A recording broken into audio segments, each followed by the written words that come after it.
ធ្វើការរោងចក្រសំ5ឆ្នាំបាន330មកគ្រឿងអូយបាទហើយរំភើបហ្មងទៅពេលតការហើយគឺលំបាកធ្វើចការទៅអត់មានបានផលអីគឺខាតរហូតបាទខាតប៉ុន្មានដងបងខាត3ឆ្នាំអូបាទម្សិលមិញឲ្យបានជួបពូសែមបាទឥឡូវនេះថាចេញឡានទៅសុំបើថាបានថតមកប៉ុស្តិ៍ជាអនុស្សាវរីយ៍ឥឡូវបើថាមិនណាច់ថតអីសុំចំណាប់អារម្មណ៍បងប្រុសបងស្រីតិចបាទជំរាបសួរម្ដងទៀតបងណាបងឈ្មោះអីបងខ្ញុំឈ្មោះសុកជាបងសុកជាចុះបងស្រីខ្ញុំឈ្មោះញហើយបងម៉ានខែក្នុងពោះនេះខ្ញុំ8ចូលក្បាល9អូចិត្តតែប្រសូតទេបងណាចាខែ2បងហ៎ចាខែ2ហើយដើមខែ2ស្រីប្រុសបងស្រីម៉ានហើយបង2ទេណាកូនបងអាយុម៉ាន13ឆ្នាំអូអញ្ចឹងបងកំលៀត12ឆ្នាំបានមួយទៀតបងប្អូនហើយគិតថា2ហ្នឹងឬមួយក៏ថែមទៀតបង2ហ្នឹងបានហើយសុំមួយទៀតទៅអត់ទេសុំ2ថែម1ប្រម៉ូសិនទេបងអត់ទេបងអូចេះរដ្ឋាភិបាលលោកដូចថាយកចិត្តទុកដាក់ឲ្យបងប្អូនយើងយកកូនបើថាបានកូនមួយទៀតមានការលើកទឹកចិត្តណារត់ជួយចិញ្ចឹមបាទហើយបងរងថ្ងៃនេះបងធ្វើអីដែរបងរោងចក្រហើយដល់ពេលអញ្ចឹងបងស្រីសម្រាប់មើលនៅខ្ញុំតន់សម្រាប់អញ្ចឹងគេឲ្យសម្រាប់ប៉ុន្មានខែដែរបង3ខែ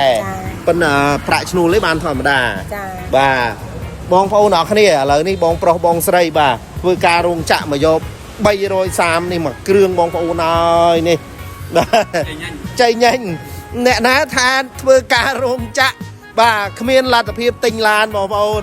បាទនេះសំ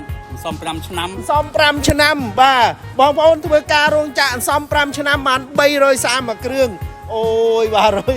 រំភើបហ្មងទៅបាទឥឡូវបងប្អូនមើលឡានបងប្រុសបងស្រីតិចមើលនេះបាទនេះបងប្អូនអើយ04បាទជាប្រភេទឡានសាក់លេខក្បាល B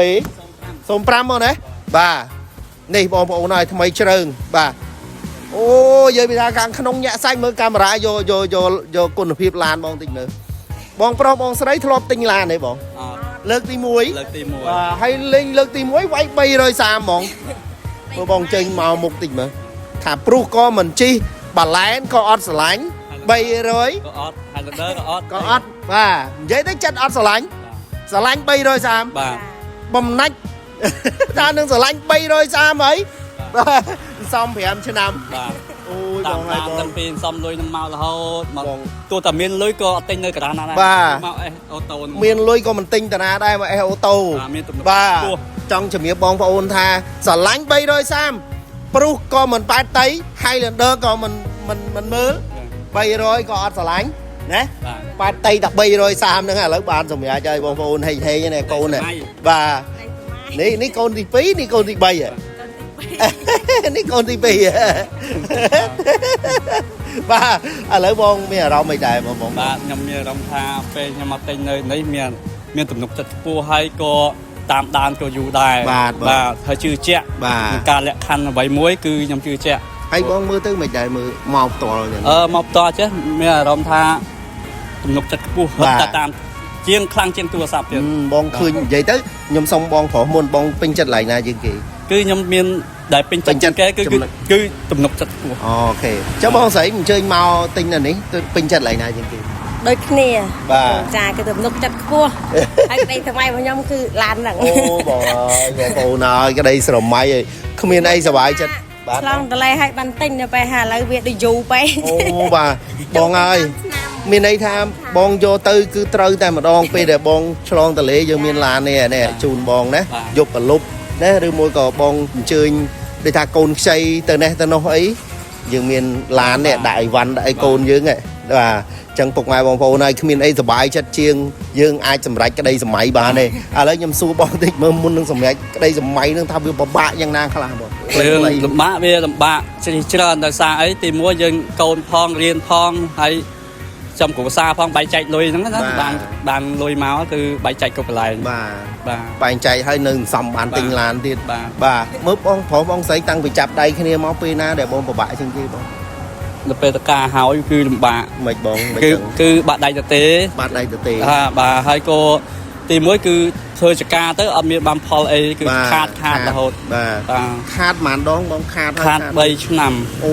បាទចឹងខាតហ្នឹងចូលជាពាក់គេហ្នឹងហើយបងពាក់បងបាទ ពាក់ផាជីទង2000នេះដែរ អូបាទហើយចុះធ្វើម៉េចបងអាចងើបឈរមកវិញបាន គឺខ្ញុំសម្រាប់ចិត្តពីអ្នកប្តីប្រពន្ធខ្ញុំហ្នឹងគឺមកធ្វើការរោងចក្រ បាទ បាទ ប៉ុន្តែធ្វើការរោងចក្រសំថែមម៉ោងសំថែមម៉ោងទៅ បាទ អូ សងគេហើយ គេហើយ ហើយគេដល់កូនសំដូចមកវគ្គទៀតគឺធ្វើផ្ទះ ធ្វើផ្ទះសិន បាទ ធ្វើផ្ទះទីមួយគឺធ្វើផ្ទះគឺកន្លែងជ្រោកសិន បាទបងបាទ តែផ្ទះធ្វើអស់40000ជាងទេ អូបាទបងប្អូនហើយបងហើយបកកែសំណាស់បងហើយបាទផឹងណាស់មើលទៅ បាទគួរសម បាទហ៊ានឈឺឯងបងមើលទៅ ជួតែឈឺមិនក៏បើអាចធ្វើបានខ្ញុំធ្វើ បាទ បើសិនជាធ្វើមិនបានខ្ញុំសម្រាប់ បាទមានន័យថាដល់កំណត់ទៅមិនរួចបានសម្រាប់ បាទ បើថាល្មមអី ទៅបានគឺ ទៅទៀតអូយបាទបងប្អូននេះត្មមបានឡាននេះ មើលតែគាត់ដឹងហើយ បាទ គាត់ប៉ុណ្ណឹងគាត់អត់តាន់ឈប់ផងហ្នឹង ហើយបងស្រីឲ្យ8ខែជាងអីនោះអត់ទាន់ឈប់ទៀត បាទ នៅ បងហើយបងតស៊ូមែនតែនបាទអញ្ចឹងមិនថារបស់ស្អីក៏ដោយបងបើមិនស៊ូមិនបាន នឹងបាន មែនទេបង បាទ បាទមិនមែននៅសុកបានដល់ងាយទេបាទ ស៊ូហើយព្យាយាម បាទអញ្ចឹងពុកម៉ែបងប្អូននេះក៏ជាបទពិសោធន៍ជាមេរៀនមួយដែលបងប្អូនអាចយកចិត្តទុកដាក់ថាមិនមែនថាយើងធ្វើការរោងចក្រយើងមិនអាចមានលុយទិញឡានជិះទេធ្វើអីក៏ដោយឲ្យតែយើងចេះស៊ូហើយសំ បាទ ណែបងណែ បាទ បាទអូយបងប្អូនបាទអស់តោះមែនតើ បើសិនជាយើងធ្វើការហើយយើងចេះសំហើយយើងមានទំនុកចិត្តមួយយើងសំបែកចែកខ្លះខ្លះទៅកូនខ្លះហើយសំខ្លះហើយចាយវាយនឹងខ្លះ បាទ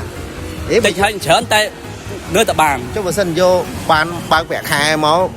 ចាយតែមួយថ្ងៃអស់អានឹងបានឡានជិះមកទៅបងចូលការ៉ាអូខេឲ្យលុយធីបឲ្យច្រើននេះទៅ អូมันអាចទេ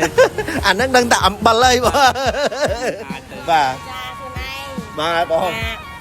បើអត់មានលុយគ្រប់គឺអត់ជិះទេឡាន អូ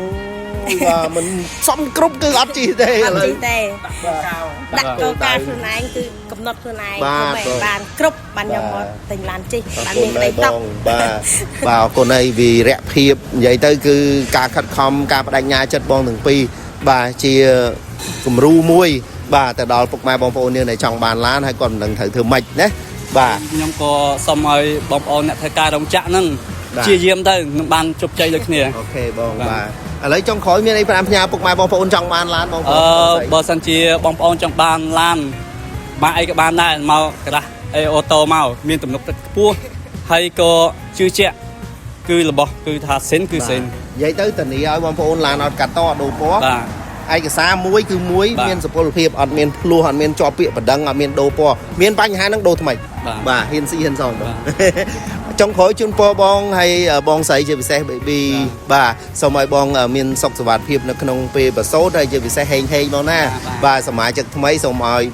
ជោគជ័យគ្រប់ភារកិច្ចការងារទាំងអស់បាទពុកម៉ែបងប្អូនជាចុងក្រោយអរគុណពុកម៉ែបងប្អូនដែលបានតាមដានវីដេអូនេះហើយជាកម្លាំងចិត្តជាសារលើកទឹកចិត្តឲ្យតែបងប្អូនចង់បានអីក៏ដោយប្រឹងបាទគឺយើងនឹងធ្វើបានប្រឹងសំបាទដូចបងប្រុសបងស្រីទាំងពីរអញ្ចឹងបងប្អូនចង់បានឡានដែលមានទំនុកចិត្តមកអេហូតូ បាទ ពូសែមជួយបាទអរគុណបងហេងបងហេងបាទហេងអរគុណបងប្អូន S Auto សាងទំនុកចិត្តធានាគុណភាពនិងផ្ដល់សេវាកម្មល្អជូនលោកអ្នក